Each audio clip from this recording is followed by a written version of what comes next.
Bonjour, c'est Ursule encore. On est le 15 décembre 2025. Je viens sonner la trompette aujourd'hui encore et je viens proclamer le retour de notre Seigneur Jésus-Christ. Amen.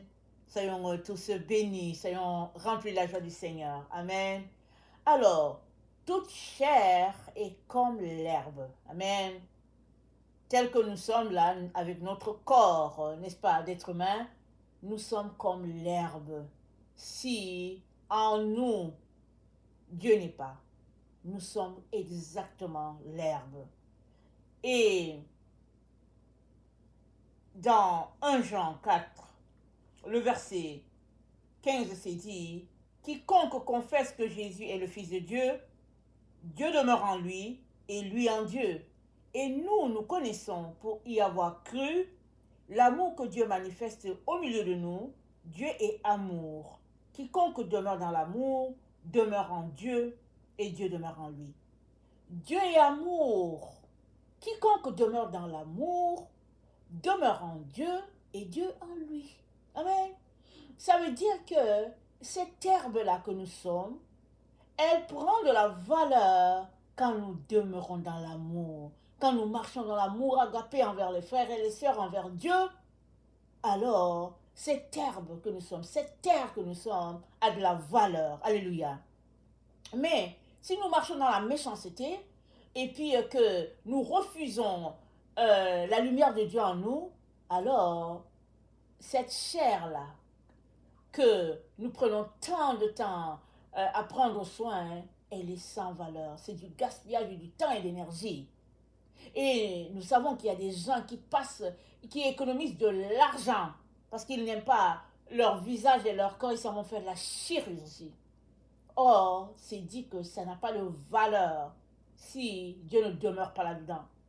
Et imaginez si cette herbe-là encore, à qui Dieu a donné une limite de vie, vient à finir son timing sur la terre. Ce n'est que de la boue finalement, et puis ça retourne à la terre. Quel dommage, quel gâchis. Amen. Mais Dieu n'aimerait pas que ce soit ainsi pour toi. Alors aujourd'hui, il t'offre, n'est-ce pas, de l'inviter dans ta vie. Si tu invites Dieu, il va venir demeurer en toi. Et c'est comme ça que ce corps que la Bible appelle de l'herbe, de la boue, ce corps va prendre de la valeur. Parce que le créateur de tout l'univers a choisi de venir demeurer à l'intérieur. Alors, par une simple prière, il suffit juste que tu ouvres ta bouche, que tu dises Seigneur Jésus, merci d'être mort sur la croix pour moi. Merci d'avoir donné ta vie en échange de la mort qui était en moi. Et merci d'avoir fait de moi un fils de Dieu, une fille de Dieu. Je viens aujourd'hui, Seigneur, célébrer cette vie et te demander de m'aider à marcher avec toi, main dans la main. Amen et Amen. Alors, simple comme prière, mais ça vient, n'est-ce pas, de t'engager à accepter Dieu en toi. Et si tu as fait cette prière, Dieu va venir. Il n'attend qu'une confession de ta bouche parce qu'il ne fait pas du forcing. Et une fois que tu confesses, que tu l'invites, il vient pour faire de toi, n'est-ce pas, la prunelle de son œil, pour faire de toi l'instrument de sa gloire sur la terre. Amen. Que le Seigneur bénisse sa parole. Alors, comme déjà dit, sans Dieu en nous, ce n'est que de la boue qui va finir tout simplement par retourner à la poussière un jour. Et Dieu prouve son amour envers nous, c'est que, alors que nous étions encore pécheurs, Christ est mort pour nous. Amen. Il est mort, il a donné sa vie, il nous a pardonné, il nous a ressuscités et il a fait de nous les enfants de Dieu. Et la Bible dit que nous sommes assis avec lui dans les lieux célestes, quand bien même nous sommes encore sur cette terre. Alléluia, amen. Et qu'est-ce qu'il a encore fait? Il a purifié nos âmes. Vous savez que nous grandissons dans des environnements qui ne sont pas forcément en relation avec Dieu, parce qu'on ne sait pas, n'est-ce pas? Et nous grandissons avec des cultures, des pensées qui sont très loin de Dieu, qui déshonorent Dieu à tous égards. Mais alors que Jésus-Christ vient dans ta vie, il vient en même temps et il purifie. Amen. Il te purifie. Et puis, il nous montre comment nous aimer les uns les autres et il a fait de nous des êtres éternels. Amen. Une fois que tu as ouvert la bouche en invitant Jésus-Christ dans ta vie, que cela date de 50 ans, 60 ans, la vie de Dieu est en toi. Si, depuis que tu as donné ta vie à Jésus, tu as laissé le Saint-Esprit te guider et te conduire. Mais si tu as donné ta vie à Jésus, ça fait 40, 50, 20 ans, 10 ans, et que tu as refusé que le Saint-Esprit te conduise, alors je viens t'inviter, n'est-ce pas, à venir demander pardon à Dieu afin que sa semence en toi reprenne vie. Parce que si tu as confessé Dieu, ça fait quelques années, et que tu n'as rien fait d'autre avec ça, alors sache que la semence de Dieu est restée en toi, elle n'a rien fait, et peut-être même qu'elle a fini par tout simplement s'estomper. Parce que il n'y a pas eu d'eau pour l'arroser. Nous savons que la parole de Dieu, c'est ça qui est l'eau. Amen. Alors il est donc très important que nous puissions raviver la flamme de Dieu en nous, que nous puissions ranimer l'amour de Dieu et puis l'amour pour le prochain. Amen.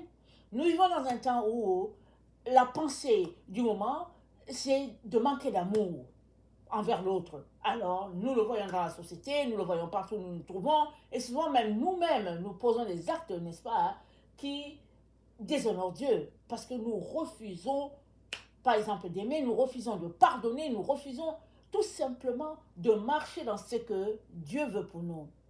Mais aujourd'hui encore, Dieu vient nous encourager à nous, il nous demande de retourner à l'amour, de retourner à la source. Ce n'est que comme ça que Dieu va demeurer en nous, comme on vient de lire dans 1 Jean 4, parce que c'est quiconque confesse Jésus-Christ, Dieu demeure en lui, Jésus-Christ aussi demeure en lui. Amen.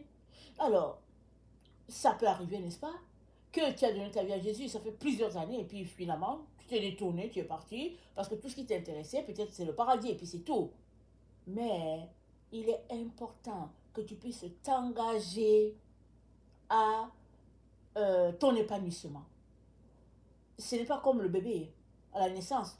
Le bébé à la naissance, il naît, la mère prend soin de lui, le lait, le nettoie, l'habille et tout ça. Et à un moment donné, l'enfant finit par grandir. Et l'enfant commence par être indépendant. Et pour ce qui est de la vie avec le Seigneur, c'est pareil. Tu nais, tu donnes ta vie à Jésus, tu te mets à le suivre. Il te nourrit, il te nourrit. Il vient des moments où tu es en train de grandir, toi-même, tu dois commencer à te nourrir. C'est-à-dire, Dieu te dit quoi faire, et puis toi, tu obéis. Mais si tu refuses d'obéir et que tu veux encore être traité comme un bébé de 6 mois, alors tu es tout simplement en train de dire que, en fait, dans le fond, tu veux paresser. Or, Dieu ne t'a pas appelé pour que tu paresses. Dieu t'a donné le zèle pour sa parole, il t'a donné le zèle pour l'évangile, afin que tu puisses aller et puis aussi parler de Jésus-Christ à d'autres personnes. Donc il n'y a pas de place à la paresse dans le royaume de Dieu, il n'y a pas de place à ça. Il n'y a que de place, n'est-ce pas, à être rempli du Seigneur, fougueux et puis enflammé pour le Seigneur. Et ça, le Seigneur ne veut que te donner tout ce dont tu as besoin pour garder cette flamme-là. Amen. Si nous retournons à l'Ancien Testament, alors qu'il y avait le tabernacle, c'était dit qu'il fallait garder la flamme dans le temple, dans le tabernacle. Et il ne fallait pas apporter une flamme extérieure, mais il fallait que la flamme là, qui était là, devait être gardée de manière perpétuelle. Et ça, c'est une parole de Dieu à notre esprit, à notre âme. La flamme de Dieu en nous doit demeurer de manière perpétuelle. Elle ne doit pas s'éteindre, elle ne doit pas mourir. Peu importe les épreuves par lesquelles tu passes, n'est-ce pas, tu dois garder la flamme. Et quand ça vient que cette flamme est en train de s'éteindre, crie à Dieu, et puis essaie de vérifier pourquoi la flamme s'éteint. Est-ce que tu t'intéresses aux choses là où il n'y a pas Dieu? Est-ce que toi-même tu te détournes de Dieu, tu ne lis pas la parole de Dieu? Parce que la flamme de Dieu en toi ne peut pas s'éteindre. Une fois qu'elle commence à s'éteindre, c'est le signal qu'il faudrait que tu l'attises encore davantage. Peut-être que tu avais l'habitude de prendre 2 heures avec le Seigneur, et puis là tu as grandi, et que tu es rendu peut-être à prendre 4 heures avec le Seigneur, mais tu continues à prendre 2 heures avec le Seigneur. alors on comprend que la flamme est en train de s'éteindre et puis c'est un signal de Dieu pour te dire augmente la flamme, augmente le feu. Amen. C'est ça, c'est à ça que nous sommes appelés et ce n'est pas pénible, n'est-ce pas, marcher avec le Seigneur. Au contraire, il n'y a rien de plus agréable, il n'y a rien de plus joyeux. Amen. Encourageons-nous avec ces paroles.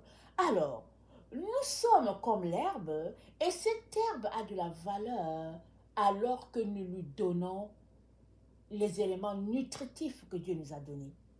Dans 1 Pierre 1, le verset 18 à 25, voilà ce que la parole de Dieu dit. On va lire et on va s'encourager avec. 1 Pierre 1. 1 Pierre 1, le verset 18. Je lis dans la version Taube. Je lis dans la version Taube, 1 Pierre 1, verset 18. Ça dit ceci. Sachant que ce n'est point par des choses périssables, argent ou or, que vous avez été rachetés, de la vaine manière de vivre hérité de vos pères, mais par le sang précieux comme d'un agneau sans défaut et sans tache, celui de Christ, prédestiné avant la fondation du monde et manifesté à la fin des temps, à cause de vous.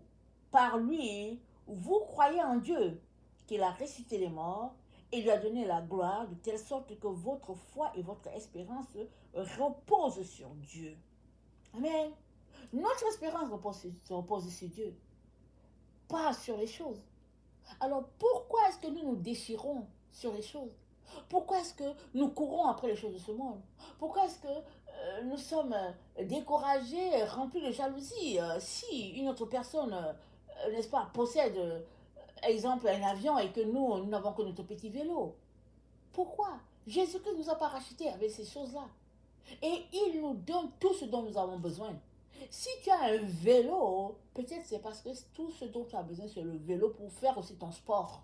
Tu n'as pas besoin de voiture. Parce que Dieu sait tout ce dont tu as besoin. Alors, contente-toi de ce que Dieu t'a donné et puis bâtis pour le royaume de Dieu, peu importe les circonstances dans lesquelles tu te trouves. Amen.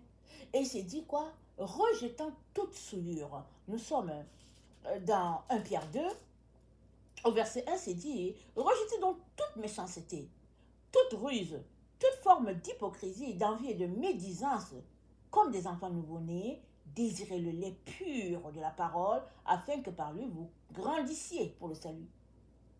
On nous dit de rejeter les méchancetés. La ruse, la médisance, la voix du monde, on dit de rejeter ça. Concentrons-nous à rechercher le lait, la présence de Dieu. C'est à ça que nous sommes appelés. Amen. Surtout dans ces temps où il y a trop de distractions sur la terre. C'est incroyable. C'est incroyable comment nous sommes distraits avec toutes sortes de situations. Je ne dis pas qu'il ne faut pas qu'on s'interroge sur les nouvelles. Je ne dis pas ça. Souvent, hein, le Seigneur va te donner tout ce dont tu as besoin de savoir. Et en fait, il ne veut même pas qu'on aille zapper sur Internet. Soit on est curieux, on veut aller regarder, on dit, mais qu'est-ce qui se passe aujourd'hui? En tout cas, moi, souvent, ça m'arrive. Je vais regarder, je dis, qu'est-ce qui se passe? Mais très, très souvent, l'Esprit me dit, sors, sors, sors, sors de là, sors de là. Il est important, n'est-ce pas, que nous puissions sortir de tout ce qui perd notre temps, perd notre énergie. Gardons Jésus-Christ en pleine face. Concentrons-nous à rechercher notre Dieu, à bâtir notre intimité avec lui, parce que c'est ce dont nous avons besoin, surtout à ces moments de l'existence. Amen. Alors, c'est la seule manière de revêtir notre corps éternel et notre corps spirituel. Parce que Jésus-Christ il a purifié nos âmes, il nous a rachetés, il nous a lavés, il nous a sanctifiés, il a fait de nous les enfants de Dieu. Maintenant, si nous ne faisons rien pour mettre en nous cette semence incorruptible, alors cette relation que nous avons avec Dieu va tout simplement périr. Parce que c'est par le Saint-Esprit que nous avons été faits enfants de Dieu. Voilà pourquoi, dans... alors, 1 Pierre 1, le verset... Excusez-moi. 2 Pierre 1, le verset 19, c'est dit, de plus, nous avons la parole des prophètes qui et la solidité même sur laquelle vous avez raison de fixer votre regard comme sur une lampe brillante dans un lieu obscur, jusqu'à ce que luise le jour et que l'étoile du matin se lève dans vos cœurs. Vous devez fixer les yeux sur la parole de Dieu comme sur une lampe qui brille dans un lieu obscur. Le lieu obscur, c'est les temps dans lesquels nous sommes. Et la parole de Dieu est cette lampe-là qui nous garde, qui nous captive, qui fait que nous sommes toujours éveillés dans le Seigneur. Et cela demande que nous puissions effectivement nous dépouiller de tout ce qui nous distrait. Et puis, nous concentrer sur notre Dieu. Parce que il y a des choses qui nous alourdissent sans qu'on le réalise. Alors, nous n'avons pas été rachetés par les choses vaines de ce monde. Ce n'est pas par les vélos, les voitures, les voyages et tout. Ce n'est pas ça qui fait notre joie, notre bonheur. Et souvent même, ceux qui s'y adonnent, ou bien ceux qui fixent leur regard sur ces choses-là, une fois qu'ils le possèdent, ils veulent encore autre chose. Parce que c'est vide. Il n'y a rien dans ces choses-là qui peuvent nous satisfaire. La chose qui nous satisfait, c'est la parole de Dieu sur laquelle nous fixons notre regard, parce que c'est la lampe qui brille dans un lieu obscur, et la parole de Dieu, c'est une personne. La parole de Dieu, c'est notre Seigneur Jésus-Christ. Alors que nous gardons les yeux fixés sur les Écritures, ces Écritures s'animent par le Saint-Esprit, et la parole, elle devient vivante. Mais si nous venons lire la parole juste comme un journal, et puis tout, ben ça va rester un journal. Pourquoi? Parce qu'on ne la lit pas en réalisant que nous sommes en communion avec Dieu. Mais si nous lisons la parole de Dieu et en invitant le Saint-Esprit, parce que nous voulons comprendre, saisir et puis être en communion avec Dieu, Dieu va venir et cette lampe-là va briller en nous et elle va, n'est-ce pas, éclore, elle va exploser parce que c'est Dieu lui-même qui est en train de se manifester en nous. Amen. Alors, le frère nous dit, pourquoi donc nous intéresser à toutes ces choses-là qui ne sont que, au fait, non seulement de la distraction, mais juste ce sont des choses. Ce n'est pas ça qui peut nous apporter un plus. Que nous ayons ces choses, ou bien que nous ne les avons pas, c'est pas ça qui va nous donner d'hériter la vie éternelle. Ces choses-là doivent juste être un moyen par lequel nous allons apporter Jésus-Christ aux autres. Nous sommes appelés plutôt à nous servir de ces choses-là pour bénir les autres. Comme ça, ils vont voir l'amour de Dieu et ils vont venir à lui. Voilà pourquoi le Seigneur nous dit de marcher dans l'amour. De marcher dans l'amour les uns envers les autres. Jésus-Christ a dit quoi? Il a dit, en cela, tous reconnaîtront que vous êtes mes disciples. Mais y a-t-il encore de l'amour dans notre monde aujourd'hui? Il n'y en a pas. Il n'y en a pas. Les gens, en tout cas, ils vivent loin de ce que Jésus-Christ aimerait. Et même dans la maison de Dieu, c'est à peine si les gens se supportent. Mais vous savez quoi? Ce n'est pas quelque chose que Jésus-Christ ne peut pas réparer. Il veut juste réparer pourvu que toi, tu décides de laisser toutes ces pensées-là, toute cette manière de faire qui te garde loin de Dieu. Et souvent, c'est par nos pensées que nous sommes habités par ce qui est contraire à Dieu. Et qu'est-ce qui alimente nos pensées? C'est souvent les réseaux sociaux, la vie de ce monde, ce que nous lisons, notre culture, notre environnement. Tout ça, ça alimente nos pensées. Et nous vivons d'une manière. Et nous concevons les choses d'une manière. Alors que dirons-nous si nous décidons d'alimenter nos pensées par la parole de Dieu? Amen. Restons rivés sur la parole de Dieu. Et nos pensées vont changer. Ils vont changer de pattern. Et on va se mettre à penser différemment. Nous-mêmes, on sera surpris de comment on pense. Pourquoi? Parce que Dieu en nous, l'espérance de la gloire. Comment vas-tu penser autrement? Si Dieu est en toi, si tu lui donnes toute la place, il n'y a pas moyen que tu puisses penser dans la méchanceté. Il n'y a pas moyen que tu puisses penser dans la cruauté envers ton frère, envers ta soeur. Ce n'est pas possible. Laisse donc Dieu prendre tout le contrôle et vois ta vie changer drastiquement parce que il est en toi. Amen. Et étant en toi, il va faire que cette fleur que tu es, cette herbe que tu es, parce que c'est dit que nous sommes comme l'herbe, cette herbe que tu es sera tout simplement une herbe vivante ou bien vivifiante, si bien que elle va donner la vie à d'autres aussi. Ce sera comme si tu es venu faire de la bouture, tu as mis l'herbe par terre, et puis cette herbe s'est mise à se multiplier, un peu comme la culture du manioc. La culture du manioc ou bien la culture des roses. Tu mets la tige, et puis à un moment donné, tu l'arroses, et puis après, ça produit d'autres roses. C'est comme ça que, une fois que la parole de Dieu devient en nous, on devient, n'est-ce pas, contagieux, et puis on devient rempli de vie, et on produit. Quand bien on était une plante sèche, une fois qu'on se met à nous nourrir, qu'on se met à se nourrir de la parole de Dieu, la plante sèche se met à produire. Un peu comme le bâton de Aaron. Alors, ça bourgeonne, ça donne des bourgeons, et puis finalement, ça donne des arbustes. Amen. C'est ça que la parole de Dieu fait pour quiconque vient devant lui. Et nous sommes aussi encouragés dans 2 Corinthiens 4, le verset 16. Voilà ce que la parole de Dieu dit. 2 Corinthiens 4, le verset 16. Je suis dans la version... attendez, je vais aller lire dans la Taube. C'est pourquoi nous ne perdons pas courage. Et même si en nous, l'homme extérieur va vers sa ruine, l'homme intérieur se renouvelle de jour en jour. Car nos détresses d'un moment sont légères par rapport au poids extraordinaire de gloire éternelle qu'elle nous prépare. Notre objectif n'est pas ce qui se voit, mais ce qui ne se voit pas. Ce qui se voit est provisoire, mais ce qui ne se voit pas est éternel. Amen. La parole de Dieu en toi est éternelle dans ton intérieur. Amen. Alors que tu te nourris de la parole de Dieu, tu te fortifies intérieurement. Alors, l'extérieur peut être en train de se faner parce que nous sommes faits de terre, mais l'intérieur devient solide, plus solide que jamais. Amen. Et c'est cet intérieur-là, c'est là que Dieu demeure. Et c'est Dieu qui est cette semence-là.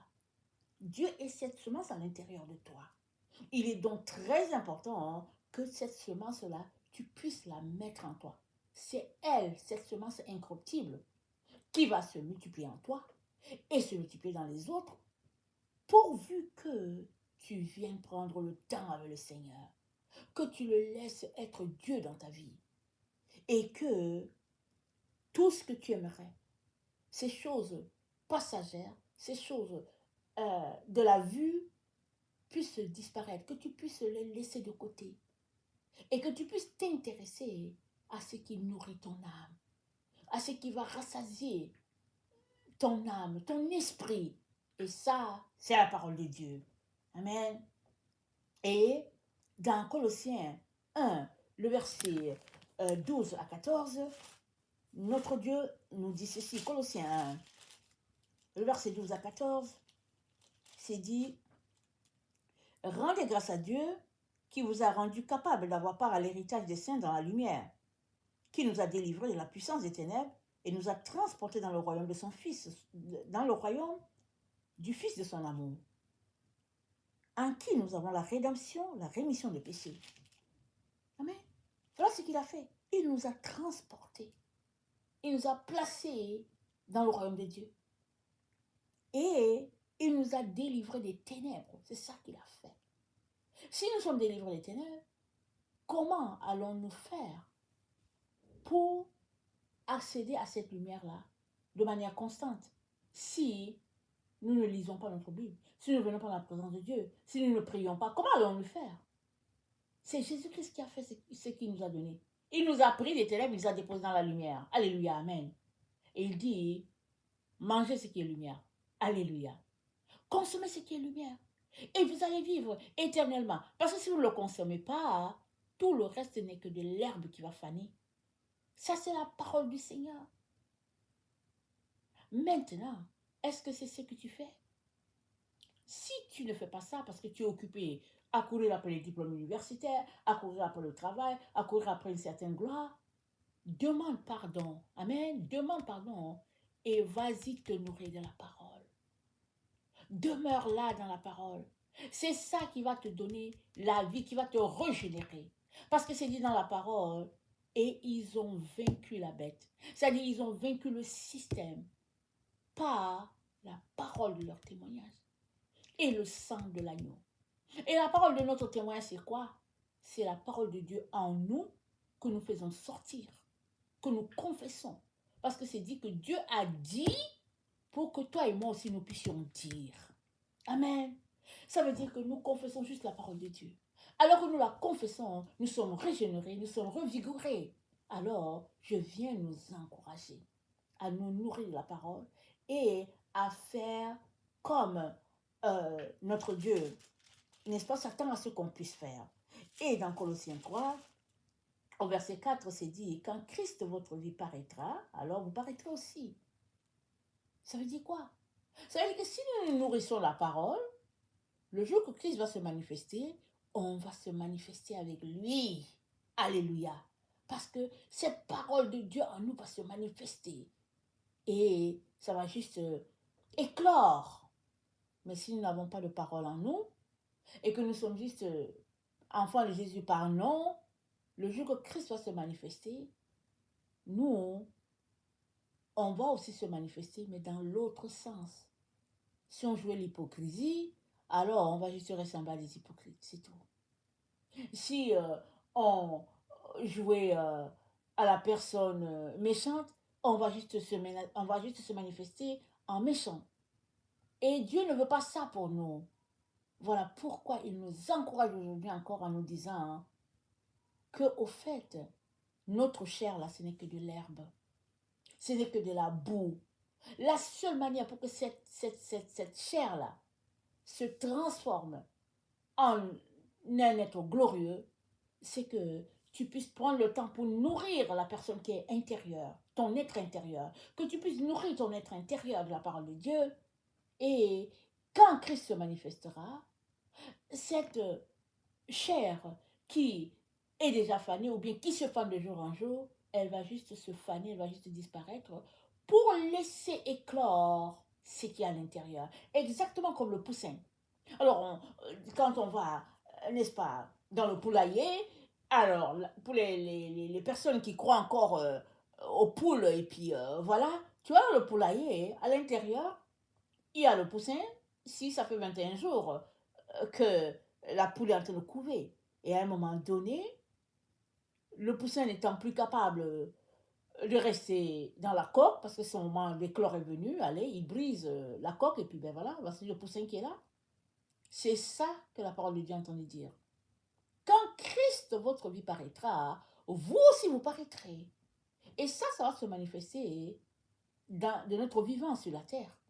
Ça ne va pas se manifester au ciel. On ne va pas paraître au ciel quand Christ paraîtra. Non, Christ va paraître sur la terre.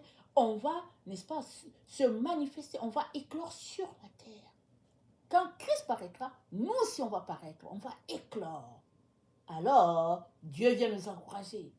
Lisons la parole, encourageons-nous, malgré les moments difficiles, fortifions-nous, parce que Dieu est là et c'est lui, n'est-ce pas, qui nous fait aller, qui nous fait avancer. Ne prêtez pas attention au découragement, ou si vous voulez, ne vous laissez pas vous décourager, mais gardez les yeux fixés sur le Seigneur Jésus. C'est lui qui est l'auteur de notre foi, c'est lui aussi qui va nous aider, n'est-ce pas, à finir cette course en beauté. Parce que il ne s'agit pas de nous seulement. Il s'agit de l'Église de Jésus-Christ. Et qui est l'Église de Jésus-Christ? C'est tout un chacun qui est un élément propice pour donner sa vie à Jésus. Alors, nous sommes dans le temps où la récolte sera abondante. Elle sera extrêmement abondante. Pourquoi? Parce que tu auras accepté de laisser de côté les choses du monde. pour te tourner vers Dieu.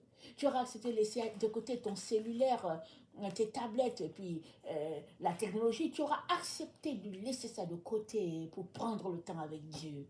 Et Dieu, il va te nourrir parce que tout ce qu'il aime, c'est les gens.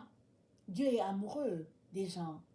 Et il compte sur toi et moi pour ouvrir leur esprit afin qu'ils quittent les voies de ce monde, les voies de Babylone, les voies de la séduction, les voies de l'illusion. Que les gens quittent cette voie-là pour se tourner vers Dieu. Parce qu'avec Dieu, ils seront nourris, ils seront rassasiés. Amen. Que le Seigneur bénisse sa parole. Amen et Alléluia. Soyons tous bénis. Amen.